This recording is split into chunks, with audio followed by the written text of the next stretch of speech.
Tuhan, kalau Tuhan masih memberikan kesempatan kepada kita. Ku bawa kurban syukur.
Seluruh dan jemaat dan Tuhan berdiri.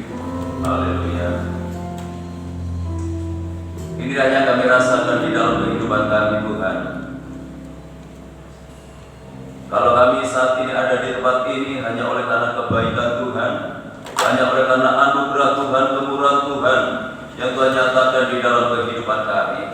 Bersyukur sore hari ini kalau kami boleh memenuhi panggilan Tuhan lewat ibadah yang disediakan di dalam kehidupan kami. Karena inilah yang Engkau ingini di dalam kehidupan kami, untuk selalu membangun hubungan dengan Tuhan. Dan hanya Engkau yang menjadi pengharapan di dalam kehidupan kami. Kami menyadari akan segala keterbatasan kami. Kami hanya bergantung kepada Tuhan. Kami hanya menyerahkan segenap hidup ini ke dalam tangan Tuhan. Karena Engkaulah pengharapan di dalam kehidupan kami. Engkaulah yang akan menopang kehidupan kami. Secara khusus di dalam tahun 2022 yang masih baru saja kami lewati. Terima kasih Tuhan. Kami menyerahkan ibadah ini mulai dari awal hingga selesainya. Biarlah Tuhan turunkan berkat-Mu di dalamnya. Lewat ibadah ini kami semakin mengenal kepada Tuhan. Kami akan semakin tahu akan kebesaran Tuhan yang selalu menguatkan di dalam kehidupan kami. Untuk itu hamba-Hamba-Mu yang saat ini telah mempersiapkan diri untuk melayani pekerjaan yang mulia ini, kami serahkan dalam tangan-Mu, baik leader, singer, pemain musik, petugas LCD, maupun hamba-Mu yang akan menyampaikan kebenaran firman-Mu. Mari Tuhan melengkapi kami dengan hikmat-Mu, lengkapi kami dengan pengurapan-Mu, sehingga pelayan kami boleh berkenan di hadapan Tuhan dan boleh menjadi berkat bagi sidang jemaat Tuhan. Kami serahkan saudara-saudara kami yang lain yang saat ini mungkin masih dalam perjalanan untuk menuju ke tempat ini. Tuhan jaga, lindungi, sertai, tuntun dan bimbinglah mereka segera tiba di tempat ini bersama kami untuk memuliakan Tuhan. Kalau pekerjaan puasa kegelapan yang ingin mencoba mengganggu jalannya ibadah kami, bahkan ingin berebut berkat Tuhan yang Tuhan sediakan lewat ibadah ini, kami menyatukan hati bersama jemaat untuk memanggil nama-Mu hanya di dalam nama Tuhan Yesus Kristus. Kalau puasa-puasa yang bukan dari Allah dalam bentuk apapun, kami tolak, kami patahkan puasanya di dalam nama Yesus. Dan biarlah Roh-Mu yang kudus menguasai tempat ini, menguasai hati dan pikiran kami, sehingga berkat Tuhan lewat ibadah ini seutuhnya boleh menjadi bagian dalam kehidupan kami. Tuhan berkati setiap gereja-gereja-Mu yang saat ini sedang mengadakan ibadah yang sama seperti kami lakukan. Bagaimana Tuhan memberkati kami, Tuhan memberkati mereka semuanya, agar nama Tuhan dipermuliakan. Hanya di dalam nama Tuhan Yesus Kristus Kepala Gereja, kami serahkan segala doa kami. Kami buka ibadah kami pada sore hari ini. Dan yang siap untuk memuliakan Tuhan, mari bersama kita katakan amin.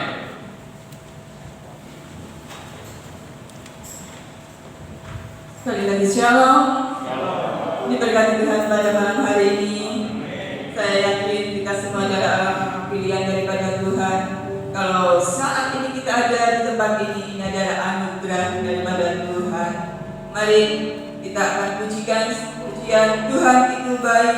Kita rasakan kebaikan Tuhan hari lepas hari di dalam kehidupan kita.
baik.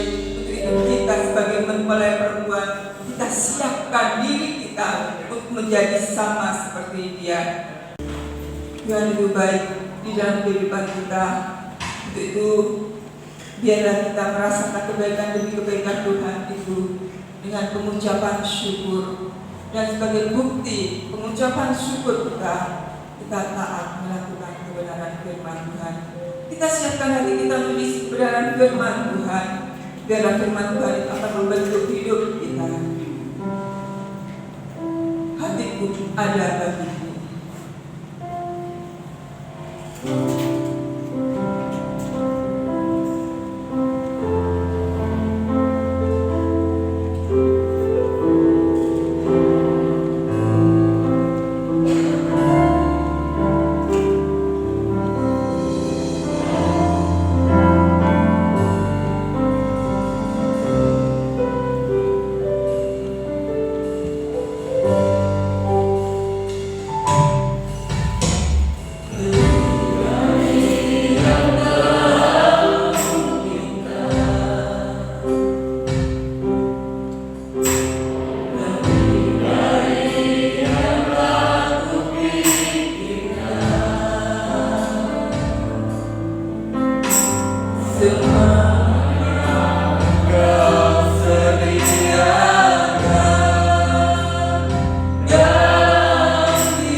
yang dikenal dengan nama Tuhan kami Yesus Kristus. Engkau Allah yang terlalu baik. Engkau Allah yang senantiasa mengasihi di dalam setiap kehidupan kami yang boleh kami rasakan Tuhan sepanjang tahun. Tuhan, Engkau menuntun kami, memimpin kami, bahkan Engkau memberkati segala apa yang menjadi kebutuhan kami. Tuhan, kami bersyukur memiliki Allah seperti-Mu Tuhan. Biarlah Tuhan di dalam satu kehidupan kami, supaya kami memiliki kesetiaan dan ketaatan kepada-Mu, sebab Engkau telah menunjukkan kebaikan terhadap kami Tuhan. Oleh sebab itu kami bersyukur memiliki Allah seperti-Mu Tuhan. Terlebih pada sore hari ini kami boleh Tuhan Yesus menghadap hadirat-Mu, menyembah, memuji dan mengagungkan nama-Mu Tuhan. Sebab Engkaulah Allah kami, Allah yang layak menerima segala pujian, kebesaran, kemuliaan hanya bagi-Mu Tuhan. Dan Tuhan, Engkaulah Allah yang senantiasa menuntut kami, memimpin kami. Sekarang kami serahkan ya Tuhan firman yang telah Tuhan percayakan terhadap hamba-Mu Tuhan. Pakai hamba-Mu sebagai saluran berkat untuk menyampaikan kebenaran firman-Mu Tuhan, terutama di dalam perjalanan hidup kami di dalam tahun yang baru ini, supaya bisa Tuhan Yesus memberikan satu motivasi, dorongan di dalam satu kehidupan kami, bahwa melalui kebenaran firman-Mu Tuhan di dalam kehidupan kami, Tuhan, hari ini harus lebih baik daripada hari-hari sebelumnya. Oleh sebab itu Tuhan, melalui firman-Mu Tuhan, biarlah Roh-Mu menguasai dalam setiap kehidupan kami Tuhan. Terima kasih Bapa, terima kasih. Apabila ada roh-roh jahat, roh iblis yang sengaja mengganggu jalannya ibadah kami Tuhan, tidak ada roh yang lebih besar kecuali Roh Kristus sendiri. Oleh sebab itu Tuhan, kami bersatu hati di dalam nama Tuhan kami Yesus Kristus. Kiranya kuasa-Mu yang menguasai ruangan ini, terlebih ruangan hati kami. Terima kasih Bapa, terima kasih. Segala puji hormat bagi Tuhan. Hanya di dalam nama Tuhan kami Yesus Kristus kami alaskan doa kami. Haleluya. Amin. Amin. Silakan duduk kembali. Bapak Ibu Saudara yang dikasihi oleh Tuhan, saya Sema Shalom. Salam sejahtera di dalam kasih Tuhan kita Yesus Kristus. Hanya oleh anak-anak anugerah dan kemurahan Tuhan, malam ini kita dipertemukan kembali lewat ibadah PA yang masih Tuhan sediakan di dalam kehidupan kita.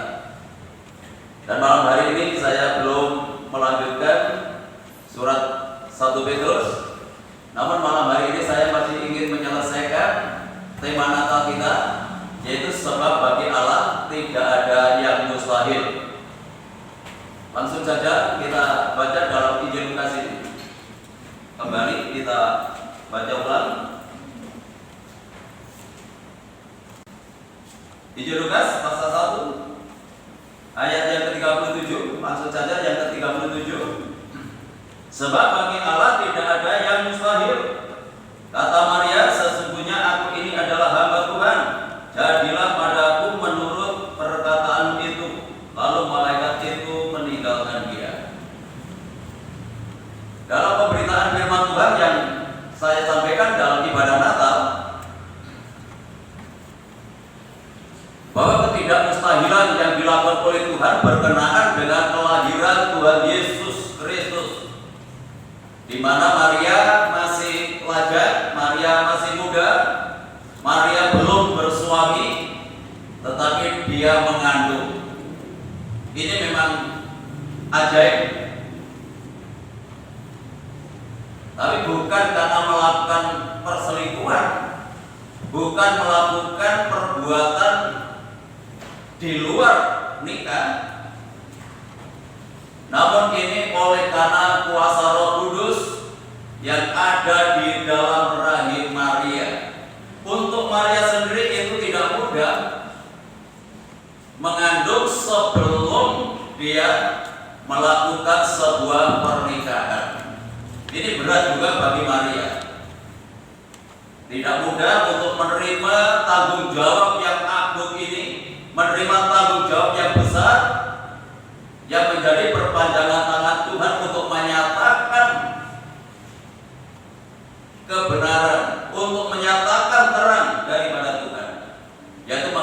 pribadi Tuhan Yesus Kristus.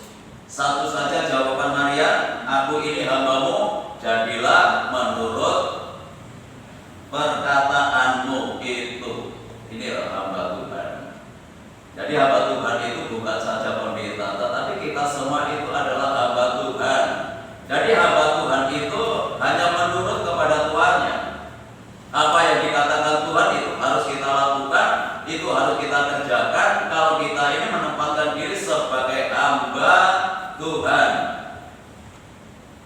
sama seperti apa yang disampaikan oleh Maria ini, walaupun berat, karena dia itu hamba yang berangkat, gak ada kata menolak, gak ada kata tidak siap kalau itu seorang hamba. Kalau Tuhan menugaskan kita, Tuhan memberikan kepercayaan pelayanan di dalam kehidupan kita. Kalau kita menempatkan diri sebagai seorang hamba, tidak ada kata nggak siap. Untuk melaksanakan tugas ini memang nggak mudah. Cara khusus bagi Maria yang masih muda saat itu. Tetapi karena dia mengerti akan rancangan Tuhan, mengerti akan kehendak Tuhan, maka dia siap untuk melakukan. Sudah saya sampaikan bahwa yang dikandung adalah pribadi Tuhan Yesus Kristus. Di dalam Yohanes pasalnya ke-12 pasal 8 ayat 12, Tuhan Yesus mengatakan, akulah terang dunia. Jadi Maria ini dipakai oleh Tuhan untuk menjadi terang.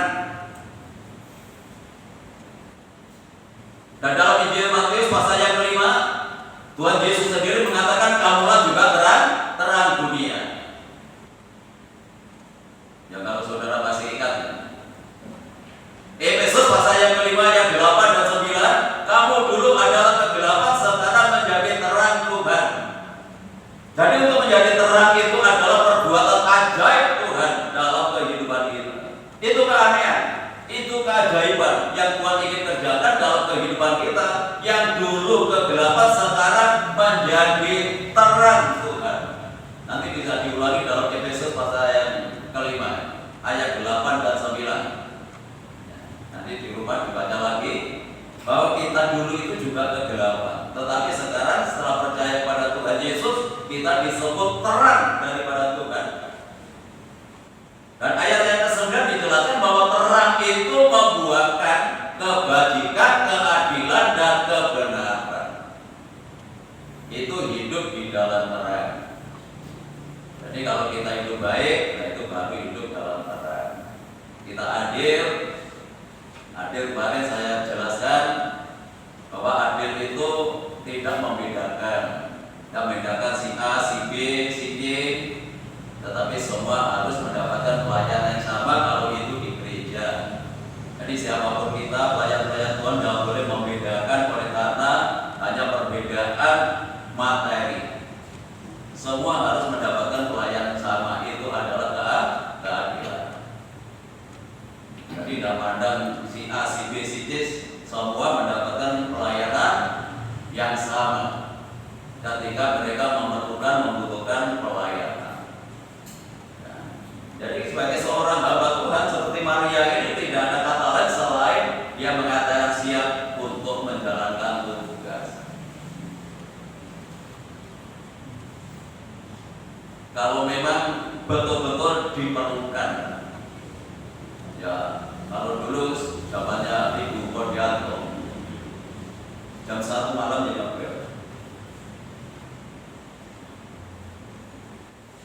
ketika dia sakit saat bolak-balik itu tidak hanya 1 kali 2 kali. Sekali saat saya dengan istri saya untuk masuk ke gangnya itu ada orang mabuk di situ. Waduh ini. Ya. Untuk masuk gangnya itu ada orang mabuk di situ. Tapi puji Tuhan, karena niat kita itu melayani Tuhan, jadi tidak berbuat apa-apa. Kalau itu memang diperlukan, tapi kalau pilek saja ya jangan ngebel tengah malam. Kalau pilek hanya batuk gitu saja, ya berdoa ya kepada Tuhan.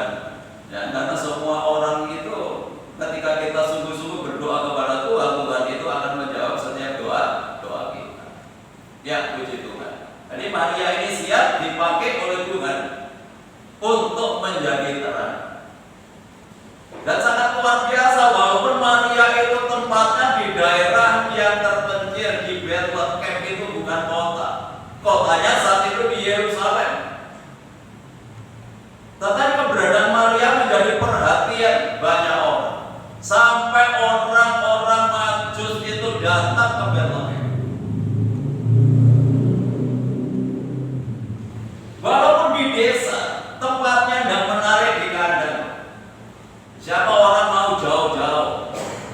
dari jauh ke tempat yang seperti itu.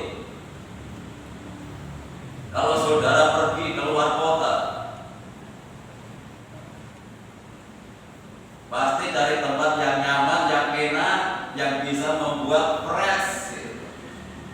Tetapi orang-orang Majus itu datang bukan ke tempat yang seperti itu, tetapi di desa yang tidak terkenal, dan di sana ada sebuah kandang. Kenapa bisa menarik perhatian seperti ini? Karena di sana ada pribadi yang luar biasa. Maria dipakai oleh Tuhan menjadi perhatian banyak orang. Karena terang itu memang dibutuhkan semua orang. Baik anak-anak, remaja, orang dewasa, bahkan manusia, semua butuh terang. Jadi walaupun jauh, walaupun tempatnya tidak menarik, karena ada pribadi Tuhan di sana, dia datang mencari.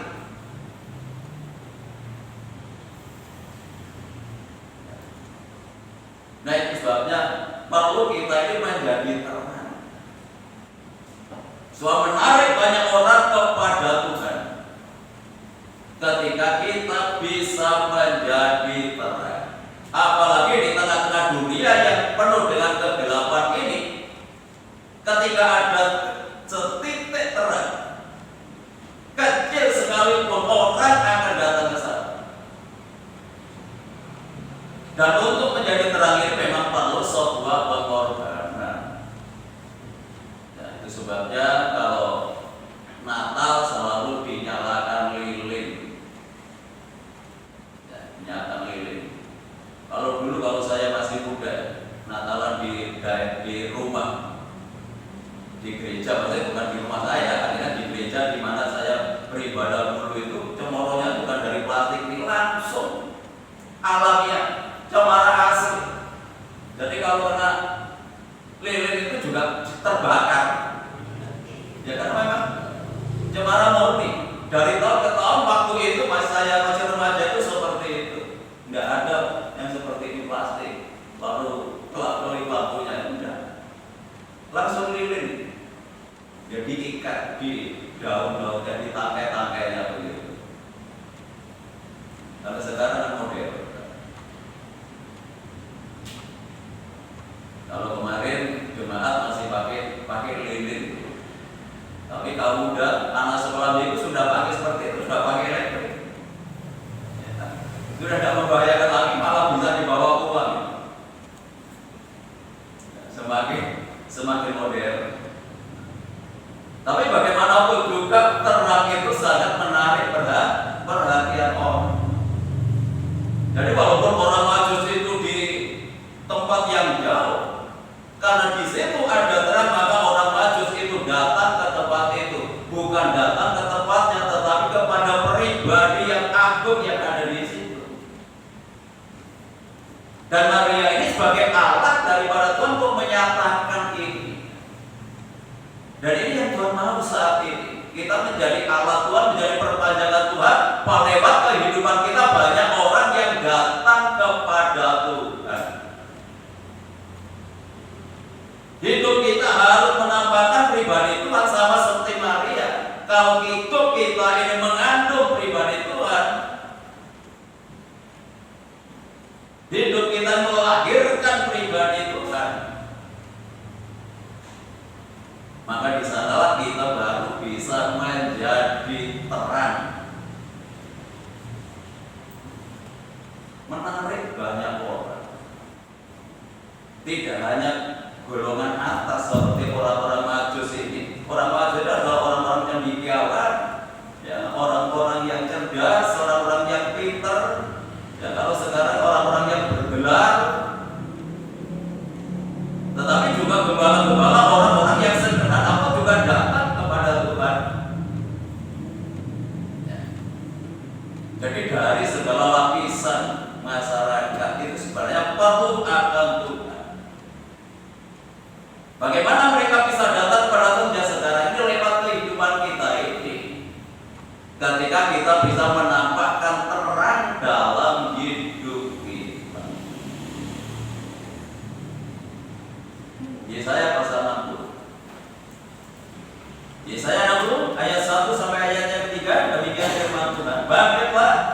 menjadi teranglah sebab terangmu datang dan kemuliaan Tuhan terbit atasmu.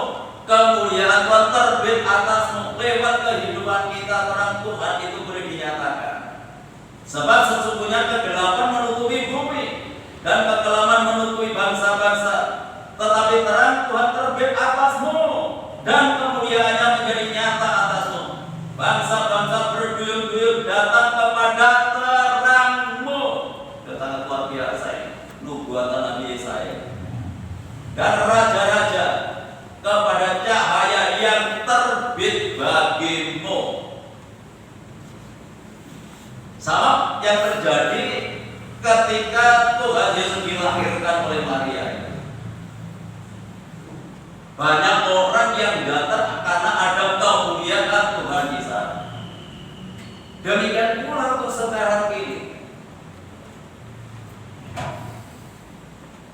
Dalam Yesaya dikatakan sebab sesungguhnya kegelapan menutupi bumi dan kekelaman menutupi bangsa-bangsa, tetapi terang Tuhan terbit atasmu. Kita harus siap sekarang ini untuk menjadi perpanjangan tangan Tuhan untuk menyatakan terang. Ya jangan lupa Efesus pasal 5 tadi, terang itu kebaikan, terang itu adalah keadilan, terang itu adalah kebenaran. Jangan lupa ini. Tapi untuk menjadi terang kita harus berbuat baik, harus berbuat benar, dan kita harus berbuat yang adil. Nanti akan banyak orang yang datang. Bangsa-bangsa berduyun-duyun datang kepada terangmu, dan raja-raja kepada cahaya yang terbit bagimu. Jadi tidak hanya orang-orang biasa, sampai kepada raja-raja, kepada bangsawan-bangsawan, orang-orang yang terhormat. Ya kadang-kadang kita ini pesimis ya, ketika kita melihat keberadaan kita. Bagaimana mungkin bisa menarik orang-orang yang seperti ini? Bagi Allah tidak ada yang mustahil. Buktinya apa? Orang-orang Majus itu orang-orang yang di kiamat, orang-orang yang pintar. Datang jauh-jauh ke tempat karya, ke tempat yang enggak menarik. Itu saja bisa datang. Berarti nubuatan ini akan tergenapi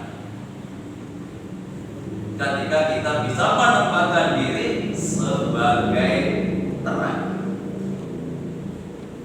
Karena bangsa-bangsa akan berduyun datang kepada terangmu. Yuk kita seperti Maria, jadilah menurut perkataanmu. Nanti kalau kita siap mengatakan kepada Tuhan menurut perkataan, hiduplah dalam kebaikan, hiduplah dalam keadilan, hiduplah dalam kebenaran. Ketika kita bisa hidup seperti ini, percayalah firman Tuhan akan tergenapi. Banyak orang yang datang kepada terangmu.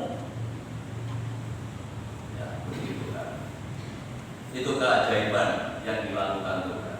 Ini kemustahilan yang dilakukan Tuhan lewat kehidupan Maria. Yang terakhir kemustahilannya adalah Tuhan menjadi manusia. Ini mustahil. Nah itu sebabnya Anda heran ketika Tuhan itu menyatakan diri sebagai manusia. Banyak orang yang tidak percaya, dan dia mengatakan bagaimana mungkin Tuhan menjadi manusia. Kalau Tuhan itu menjadi manusia itu terlalu mudah. Tuhan mau jadi apa saja itu bisa. Kenapa banyak orang tidak percaya ketika Tuhan menyatakan diri sebagai manusia? Karena ini sudah dinubuatkan oleh firman Tuhan. Dan orang yang tidak menerima Tuhan Yesus Kristus datang sebagai manusia, itulah antikris. 1 Yohanes pasal 4. 1 Yohanes pasal yang keempat.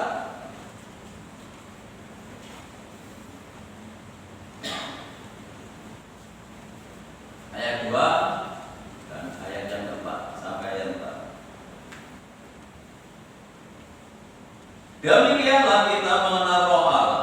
Setiap roh yang mengaku bahwa Yesus Kristus telah datang sebagai manusia berasal dari Allah. Itu roh dari Allah.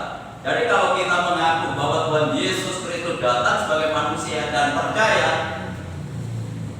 itu adalah Roh Kudus yang ada dalam kehidupan kita. Dan setiap roh yang tidak mengaku Yesus tidak berasal dari Allah. Roh itu adalah roh antikristus, dan tentang dia telah kamu dengar bahwa ia akan datang, dan sekarang ini ia sudah ada di dalam dunia. Kamu berasal dari Allah, anak-anakku, dan kamu telah mengalahkan nabi-nabi palsu itu, sebab roh yang ada di dalam kamu lebih besar daripada roh yang ada di dalam dunia.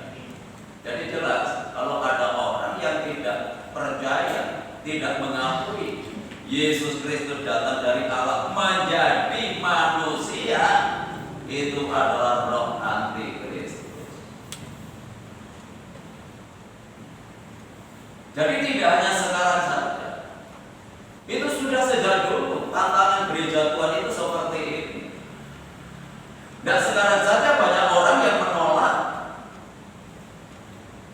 kemanusiaan Tuhan Yesus Kristus sebagai Tuhan dan pusat penyembahan semua manusia. Jadi sejak dulu.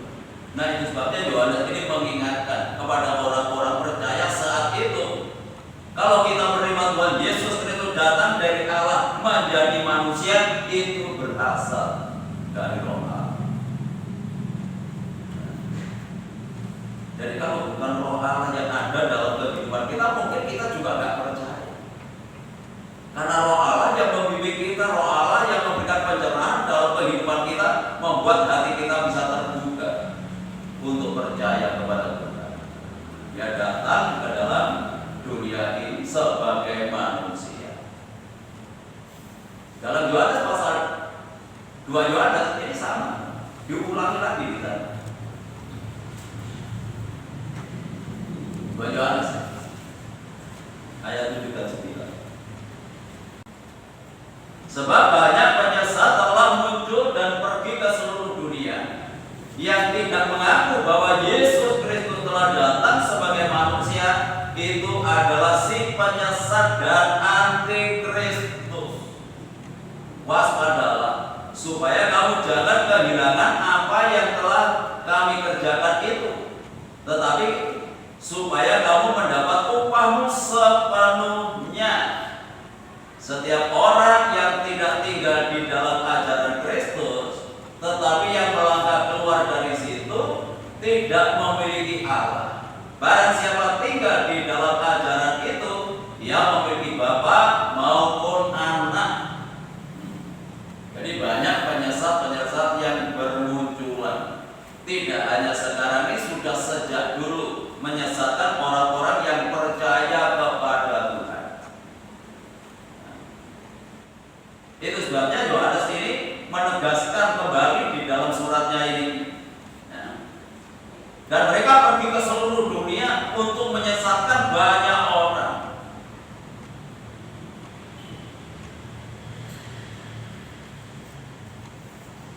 Dan kita mendapatkan nasihat supaya kita tetap mengerjakan apa yang Tuhan nyatakan dalam kehidupan kita, karena upahmu,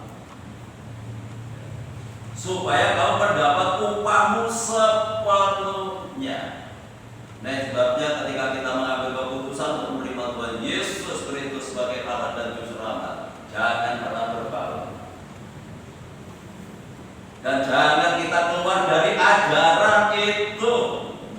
Orang yang melangkah keluar dari ajaran itu, Alkitab mengatakan, bukan saya, tidak memiliki Allah. Barang siapa tinggal di dalam ajaran itu, ia memiliki Bapa maupun Anak. Tidak perlu diuraikan lagi. Ini sudah jelas. Ayat ini mengatakan seperti itu. Jadi setiap orang yang tidak tinggal di dalam ajaran Kristus, tetapi yang melangkah keluar dan tidak memiliki Allah. Lalu pertanyaannya juga kepada kita, sudahkah kita tinggal di dalam ajaran Kristus? Atau kita hanya sebagai orang Kristen? Kita mendengar firman Tuhan, kita beribadah kepada Tuhan, tetapi pertanyaannya, sudahkah kebenaran ini nyata dalam kehidupan kita? Berarti ayat ini tidak hanya untuk orang luar, tetapi juga untuk kita. Apakah kita tinggal di dalam ajaran Kristus? Karena ini adalah landasan hidup kita. Alkitab itu landasan kehidupan kita. Kita ini sama seperti kereta api loh, hanya ada satu rel saja, ya, nggak bisa lewat jalan lain. Ketika kita meleset dari rel, ya hancur. Bahkan lebih dalam lagi dikatakan di sini, kalau kita tidak tinggal di dalam ajaran itu dan keluar, melangkah keluar dari situ, kita tidak memiliki Allah, tidak memiliki Bapa dan tidak memiliki Anak. Nah, untuk itu malam hari ini, marilah kita tidak hanya memahami, tidak hanya mengerti, tetapi marilah kita tinggal dalam ajaran itu. Kita tinggal dalam ajaran Kristus. Jadi ajaran Kristus itu harus nyata kita hidupi dalam kehidupan kita. Jadi tidak sebatas kita pahami, tidak sebatas kita mengerti, harus kita realisasikan dalam kehidupan kita yang nyata. Apapun ajaran yang Tuhan nyatakan dalam kehidupan kita, itu harus nampak, itu harus nyata. Sama seperti Maria yang menyatakan pribadi Kristus dalam hidupnya.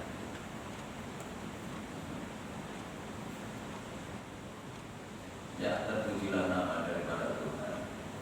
Sangat luar biasa. Ya, kita terus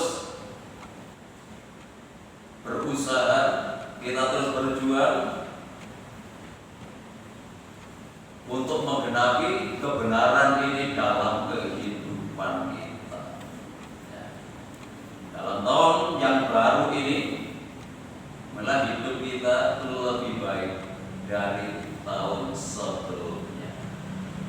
Kalau mungkin tahun 2021 banyak kekurangan, ya, ketidaktaatan kita terhadap firman Tuhan, dalam tahun 2022 ini kita harus belajar lebih sungguh-sungguh lagi.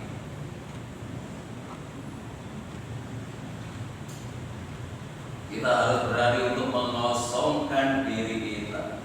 Ya, untuk melakukan firman Tuhan itu tidak ada jalan lain kecuali kita harus berani mengosongkan diri kita. Ya, sama seperti Kristus, walaupun dia itu adalah setara dengan Allah, tetapi dia tidak menganggap kesetaraannya dengan Allah, tetapi mengosongkan diri, taat kepada Bapaknya. Gak ada jalan lain. Kalau kita mau taat akan firman Tuhan, harus berani mengosongkan diri. Harus sama seperti Maria yang hanya mengatakan, aku ini hamba-Mu, jadilah seperti perkataan.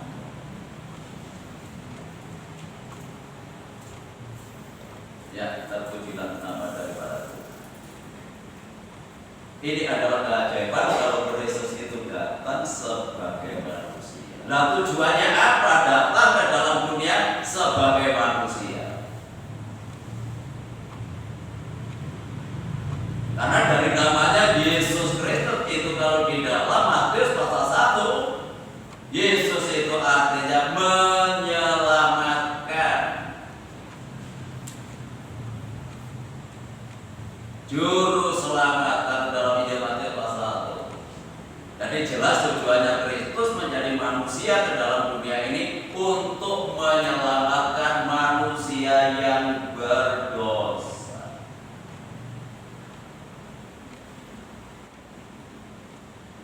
Karena tidak ada sarana yang lain untuk keselamatan manusia yang berdosa ini. Kenapa tidak pakai nabi-nabi yang lain? Kenapa harus pribadi Allah sendiri yang berinkarnasi menjadi manusia? Karena tidak layak. Nabi siapapun tetap adalah manusia yang berdosa. Nah, untuk penyucian dosa itu, kalau dulu dalam PL itu binatang yang tidak bercacat dan tidak bercela, itu yang disiapkan untuk penyucian secara lahiriah saja. Dipilih binatang yang tidak bercela.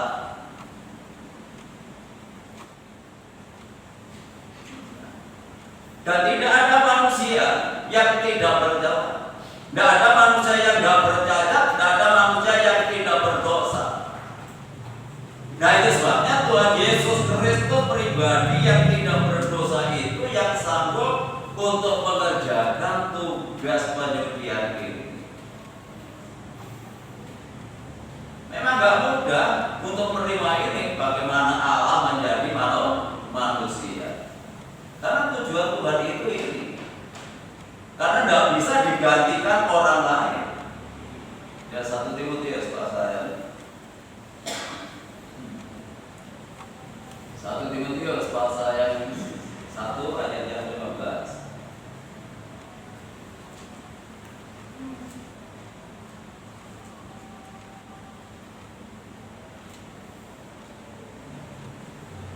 Perkataan ini benar dan patut diterima sepenuhnya. Kristus Yesus datang ke dunia untuk menyelamatkan orang berdosa, dan di antara mereka akulah yang paling berdosa. Perkataannya benar. Kalau Alkitab yang menyatakan benar itu memang betul-betul benar. Tidak perlu diragukan lagi. Ratu Paulus katakan perkataan ini benar dan patut, pantas untuk diterima. Bahwa Yesus Kristus datang ke dalam dunia untuk menyelamatkan orang berdosa. Dan di antara orang berdosa dia mengatakan, akulah yang paling berdosa di antara mereka. Jadi jelas kedatangan Tuhan Yesus ke dalam dunia itu untuk menyelamatkan manusia yang berdosa. Tidak ada konsep yang lain untuk masalah keselamatan ini. Dasarnya harus terima Tuhan Yesus Kristus. Karena hanya pribadi Tuhan Yesus Kristus yang sanggup untuk menyelamatkan manusia yang berdosa. Nah, jadi siapapun kita, latar belakang dari latar belakang apapun, ketika kita percaya kepada Tuhan, percayalah bahwa kita mendapatkan pengampunan dosa. Lalu Ibrani pasal 5 itu menjadi pokok keselamatan. Ya, nanti tidak usah saya baca soalnya nanti tidak selesai lagi. Menjadi pokok keselamatan Ibrani pasal yang kelima ayat 8 dan 9. Kalau dia menjadi pokok, menjadi sumber, sudah tidak ada yang lain. Jadi menjadi pokok keselamatan bagi manusia yang berdosa. Jadi diselamatkan itu artinya dibebaskan dari dosa. Dosa itu yang membuat kita manusia itu tidak selamat. Ya. Kan gampang ini. Dosa itu yang membawa manusia untuk masuk dalam penghukuman Allah. Nah, untuk itu Kristus datang untuk menyelesaikan masalah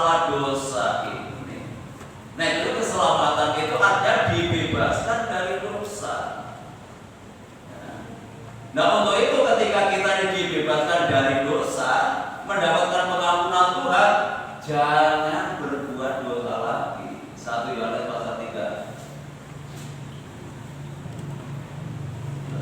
Jadi orang yang diselamatkan dibebaskan, dimerdekakan, jangan dikuasai lagi. 1 Yohanes 3 ayat 5 dan 6.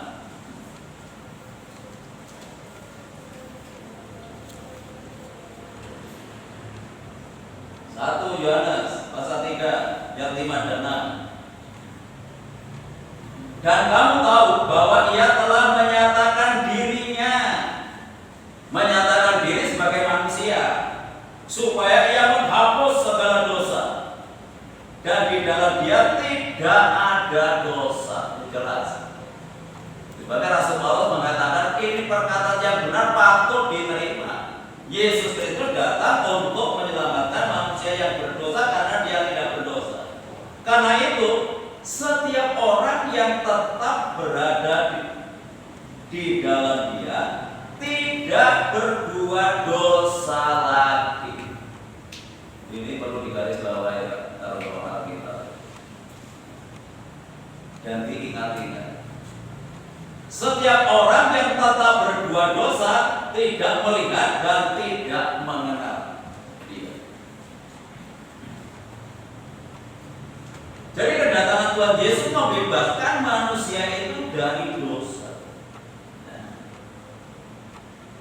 Tuhan Yesus Kristus menyatakan dirinya supaya ia menghapus segala dosa, karena di dalam dia tidak ada dosa.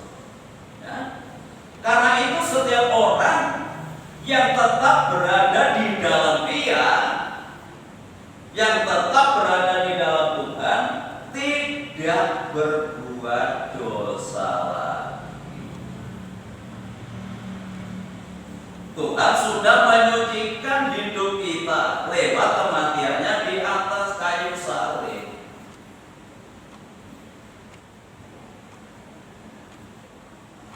Ini adalah pengampunan yang pasif. Kita tidak berbuat apa-apa, sudah disucikan oleh Tuhan. Bukan berarti kita tidak berjuang.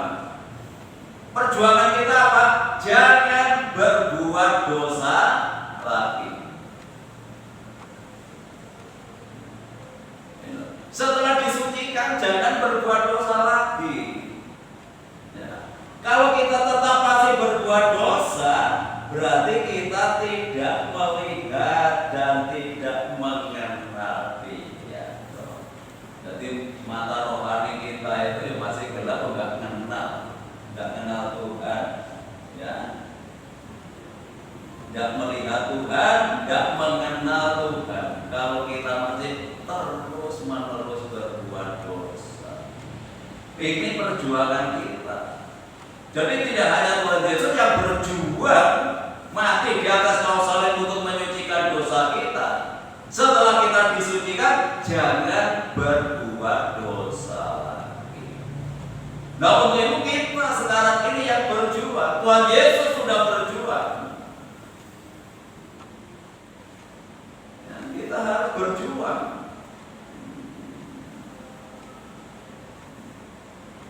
Jangan mengatakan keselamatan itu mudah. Ya bisa mudah, ya bisa enggak. Kalau kita nurut ya mudah. Ya. Karena untuk melawan dosa itu kan enggak gampang. Apalagi di tengah-tengah dunia yang seperti ini.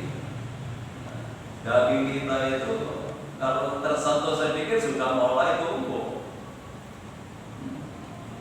Iblis itu tahu kelemahan kita. Ya, kalau kelemahan kita kedudukan, ya tawari kedudukan.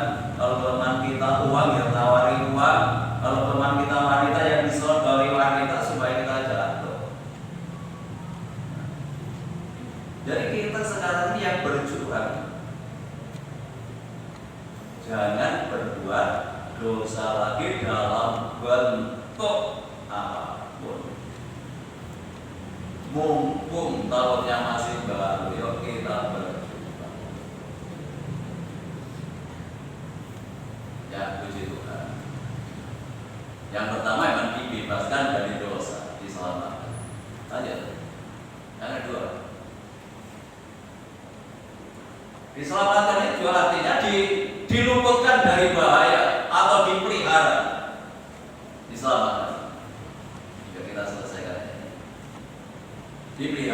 Sebabnya kita tidak perlu khawatir. Kalau jiwa kita diselamatkan, kita pun juga akan terpelihara kehidupan kita.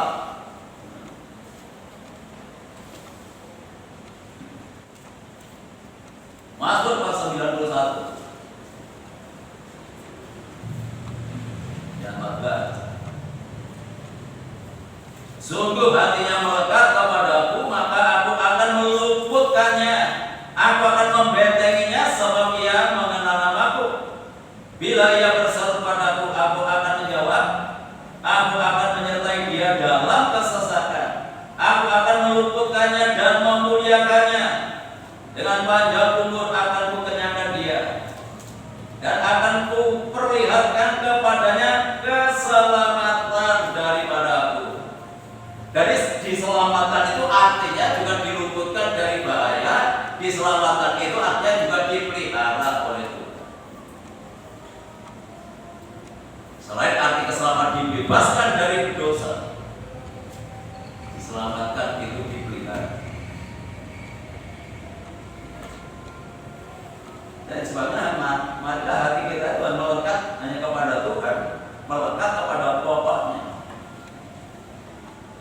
Kalau dalam Injil Yohanes pasal 15 kita digambarkan seperti cara anggur dan Tuhan adalah pokoknya.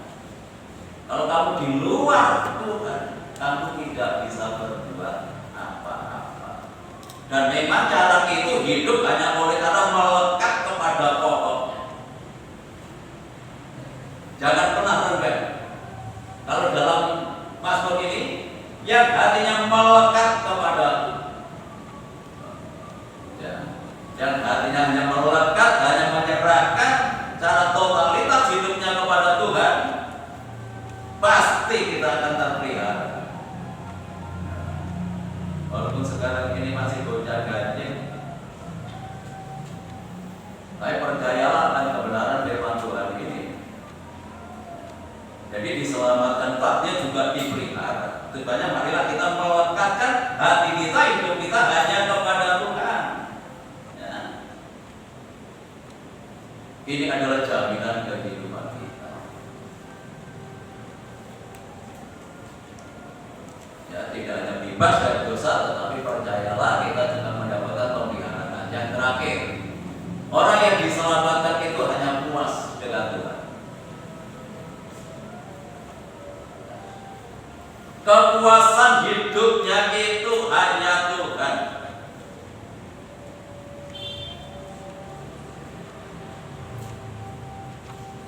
Dia sudah cukup puas dengan Tuhan.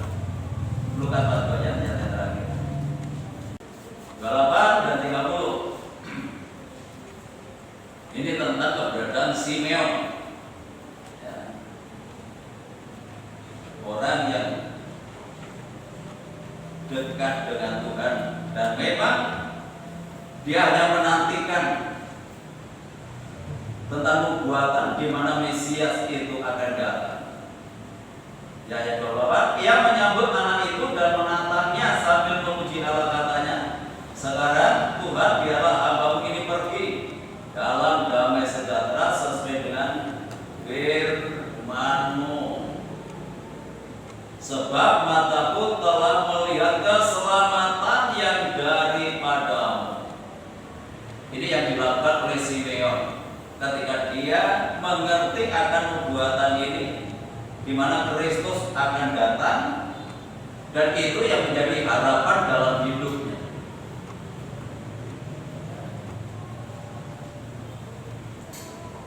Itu yang memberikan kekuatan di dalam hidupnya. Setelah dia melihat akan kehadiran Tuhan, dia mengatakan,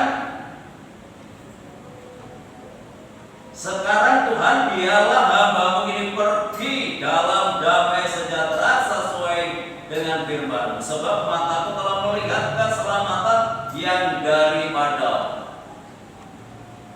Jadi keselamatan itu juga memberikan kepuasan di dalam kehidupannya. Setelah dia melihat Tuhan,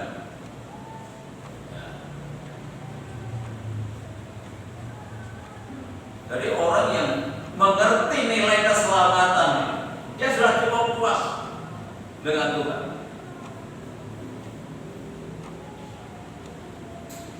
dan dipuaskan dengan yang lain, tidak terikat dengan yang lain. Seperti pernyataan Simeon ini, hidupnya hanya untuk menantikan kedatangan Tuhan. Ketika dia melihat, dia sudah merasa puas dalam hidupnya. Ketika dia melihat anak itu dan mengatakan, mataku telah melihat keselamatan daripada Allah. Kalau kita memahami ya akan kebenaran ini, maka hidup manusia itu memang susah untuk mendapatkan kepuasan. Manusia berdosa itu selalu kurang. Saudara dapat berapapun, kalau itu berbicara finansial, dapat berapapun ya kurang. Mungkin kalau suami istri dapat istri yang cantik pun ya kurang.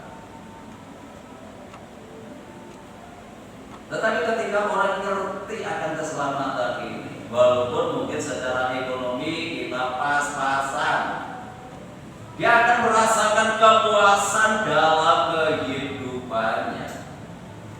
Karena keselamatan dari Tuhan itu memuaskan, membuat orang itu hidup dalam damai sejahtera.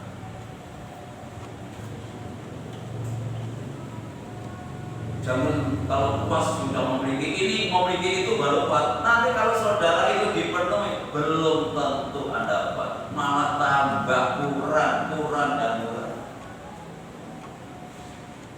Supaya puaslah ketika kita memiliki pribadi Tuhan di dalam hidup kita. Karena kita dibebaskan dari dosa, kita dipelihara, dan kita diberikan damai sejahtera. Tuhan Yesus memberkati kita. Biarlah kebenaran ini menjadi bekal kita dalam melangkahkan kaki kita di tahun 2022 ini. Kita hidup lebih baik. Ketika Tuhan sudah datang untuk menyucikan dosa kita, jangan berbuat dosa lagi. Itulah keselamatan. Percayalah walaupun di tengah-tengah kesulitan, Tuhan akan memelihara kehidupan kita. Dan yang terakhir, keselamatan itu juga memberikan kepada kita damai sejahtera. Kita akan mendapatkan kepuasan, bukan kepuasan dari dunia ini, kepuasan yang datangnya dari Tuhan. Kita pujikan satu pujian tak terbatas kuasa. Tuhan memiliki kuasa yang tidak terbatas. Itu sebabnya jangan membatasi kuasa Tuhan dalam hidup kita. Apapun yang terjadi, percayalah bahwa Tuhan sanggup untuk melakukan segala perkara.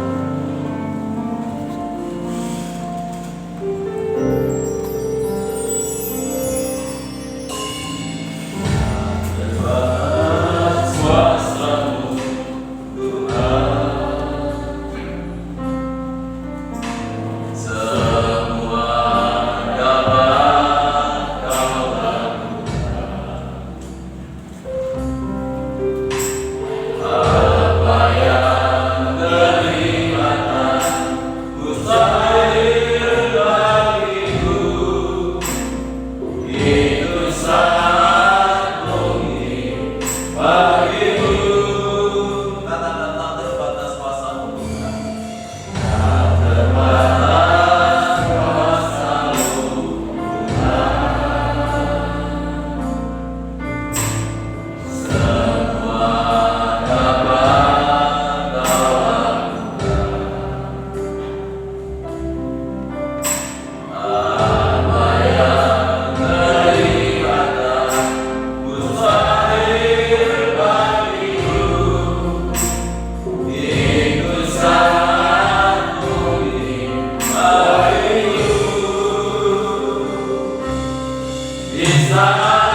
kehidupan kami masih belum bisa seperti yang Kau kehendaki. Kami masih belum punya kehidupan yang bersinar. Lebih-lebih Tuhan, kami bisa menerangi sekeliling kami. Ampuni kami Tuhan. Maka dari itu Tuhan, bisakah kami nanti mendapat mahkota yang Kau janjikan kepada kami? Tuhan, terima kasih. Kalau pada malam hari ini firman-Mu mengatakan tidak ada barang yang mustahil kalau Tuhan mengerti. Untuk itu kami seyakin-yakinnya Tuhan, apapun yang saat ini keadaan kami percaya bahwa kuasa-Mu akan menuntun kami, kuasa-Mu akan menerangi kami, bahkan kuasa-Mu Tuhan memberi kekuatan kami untuk kami bangkit, untuk kami bisa berjalan meraih apa yang Tuhan janjikan kepada kami. Terima kasih Tuhan, terima kasih, terima kasih. Kami hanya mohon kekuatan dari Tuhan. Kami hanya mohon hikmat-Mu Tuhan, supaya kami bisa mengenali apa yang Kau kehendaki di hari-hari ini. Terima kasih Tuhan, terima kasih. Kami doakan hamba-Mu yang sudah berikan firman bagi kami. Firman hari ini menjadi berkat bagi kami yang mendengar. Terima kasih. Kami hanya bisa berdoa, jadikanlah hamba menjadi saluran berkat bagi jemaat yang ada di tempat ini. Beri kecukupan dalam kebutuhannya, apapun yang dihadapi. Kami yakin bahwa Tuhan akan selalu melihara, Tuhan akan selalu berkenan. Terima kasih Tuhan, terima kasih. Inilah doa kami, inilah sembahyang kami. Semuanya kami alaskan hanya di dalam nama Tuhan Yesus Kristus, Allah dan Juru Selamat kami. Haleluya. Amin. Silakan duduk kembali.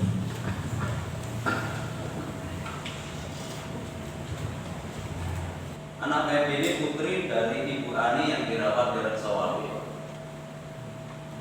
Kita juga doakan untuk anak Ivana, putranya Mas Andika, yang masih dalam proses pemulihan. Kita terus doakan. Dan kita juga berdoa untuk keluarga saudara Kaisar dan Kensa. Ini kalau udah kita di tempat ini. Kemarin orang tuanya dipanggil Tuhan, bapaknya dipanggil Tuhan. Ya saya punya Bapak Joko kemarin sudah ke sana, dan malamnya kamu muda juga ke sana. Ya. Dan kita malam ini kita doakan supaya tetap diberikan kekuatan. Apalagi yang dipanggil adalah tulang punggung keluarga. Supaya Tuhan tetap memberikan kekuatan kepada istri maupun anak-anaknya untuk tetap setia kepada Tuhan. Saya undang semua untuk berdiri. Mari kita akhiri pada kita. Kita pujikan satu pujian mulia dalam nama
bersyukur malam hari ini atas berkat-Mu yang sedang Kau limpahkan lewat ibadah ini mulai dari awal hingga selesainya.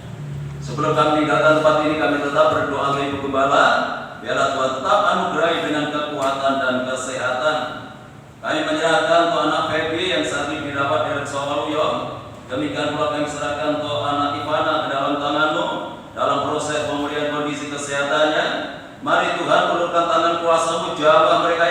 sakit dalam nama Yesus Kristus. Yang sakit disembuhkan, yang sakit dipulihkan. Kuasa penuh Tuhan Yesus sanggup memberikan pertolongan.